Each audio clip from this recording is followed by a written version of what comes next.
to be, what is your reaction to the huge popularity of Doctor Who? Amazement. And that's why I'm here, really. This is just amazement. I can hardly believe it, and so I'm here to check on my amazement. Why do you think this Doctor Who has generated such a loyal, almost religious following among its fans? I tried to ask someone that this morning. I don't know the answer to that either. I just cannot understand why the Americans, particularly, who are used to, I think, probably glossier, more science-fictional type programs, should take so much to Doctor Who, which, of course, as you know very well, is largely science fantasy. I don't know. You want to answer to guess? No, that would be far too risky. Ask me another question. Okay, originally Doctor Who was conceived in Britain as a children's series. Yes. However, in America at least, it's attracted quite a large following among adults. Can you give me reasons for this crossover in audience? One of these questions I'm going to be able to give you an answer to. Okay. No, that also amazes me, because it is true that in London, where I live and where I move around, the reaction is mainly from really quite small children. The mail I get from the United States of America, which someone takes care of for me, is largely from young adults who appear to see some sort of quality in the program, and there is certainly technical quality, of course, but they seem to see some sort of quality in the character that I play that escapes me. Some people feel that science fiction and fantasy right now is popular because it's an escapist form of entertainment. Given the world situation right now, do you think people crave escapism? Well, yes, I think that's true. I mean, people escape into religion or mysticism or whatever it is. Yes, everyone needs escape routes. And the notion that out there in space there is something that might justify the futility of most people's existence on this space is very beguiling, isn't it? I myself am prone to fantasy. In what way? Well, in the sense that it may comfort me. I mean, you know, I daydream and, you know, get caught up in quite slight things, such as, say, Close Encounters of a Third Kind, was it called? I remember being quite beguiled by that. For the duration of the film, I thought that was really rather clever. Are you a fan of science fiction? Oh, no, not much, no. I don't. Science fantasy I read, mostly people like Stanislaw Lem or Vonnegut, but not of science fiction, no. I find that the futuristic stuff baffles me a bit, really, because once you get very futuristic in science fiction, the problem is actually to just identify and describe the artifacts of ordinary existence. And as I don't think conceptually, it's not really the sort of stuff that I'm keen about. Okay. How did you come to be cast as a doctor? Well, I just happened to write an aggressive letter to someone.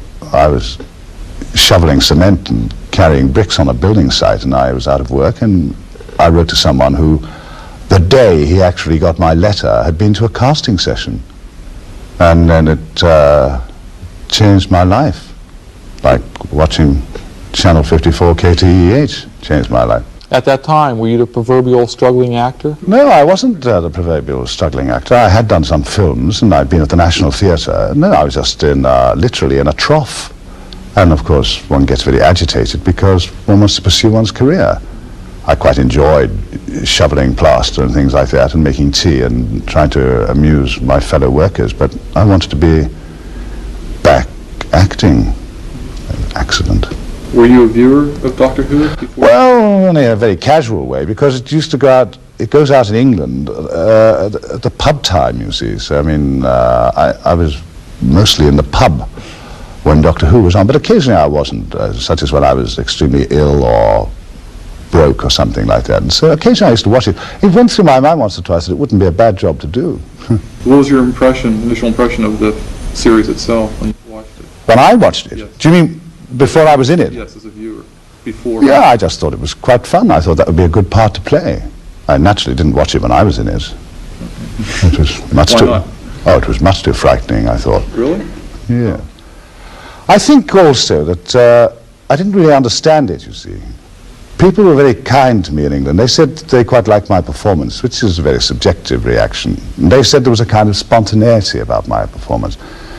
And I dare say there might have been a spontaneity about my performance, but the explanation is that if there was a spontaneity, it was because I never quite understood the scripts. You see, we used to work 4 or 6 at a time, and so I never quite knew where I was. And so if I look surprised when I come through a door and say, is that really you, Sarah Jane? I mean, I genuinely am surprised. So if there was any spontaneity, it was an accident. Do you have a favorite Doctor Who adventure? I vaguely remember one called The Ark in Space, which I thought was very, very well done technically. I mean, I can't comment sensibly on myself, but I thought that was a very slick achievement. Because, you know, it's always done for fourpence, you see, that was the fun of it all. I mean, when you come through, you know, when I used to come through a door in Doctor Who, very slowly and peer around, it wasn't because I wanted to come through a door like that. If I'd come through quickly, the door would have come off in my hand. So one had to stealthily creep about because the sets were very, very delicate. That's all. Who came up with your costume design? That was an accident, another one. I had about 6 weeks before we had to produce designs, and I got on terribly well with the first designer, who was called Jim Atchison, very young and gifted. And we used to go out to play every day, and what we used to do was go out to some big costume, like Morris Angel in London, or Nathan's or somewhere like that, where he was very well known. And instead of him going straight into trying to design things, he had 6 weeks to get to know me, and we used to go out to play every day. We used to meet in the morning about 10 for a cup of tea, then go and play with all these costumes, which is a very agreeable way to pass a couple of hours before the pubs open. And so gradually we got to know each other, and then a pattern began to emerge of that sort of boho, you know, end of the last century idea, kind of chaos. And then the hat came, and then he saw a man in a pub. Pubs, you see, do have their value. He saw a man wearing that colour scarf that I had, and he thought they were lovely colours. I think they are, or were. And so he said, I'd like you in a scarf. And I said, I thought that was a very good idea. And he ordered, being the BBC, I mean, he's not a knitter, he's a designer. And he bought too much wool, and he gave it to a woman called Begonia Pope. I've never forgotten, what a pretty name. And Begonia Pope, I suppose, was so excited to be working for the British Broadcasting Corporation, and she was a good knitter, and she just knitted it all up. And when we got there was this immense scarf. And that's how it happened. I mean, I said, but, you know, I'm bound to fall over it sometimes. But they said, no, it looked like I was just, you know, trying to get cheap laughs or something. How much of your own personality did you bring to the character of Doctor Who? I would say almost none. Because, you know, people ascribe to me the qualities of that character. Well, I mean, that's not so. I mean, it's a performance.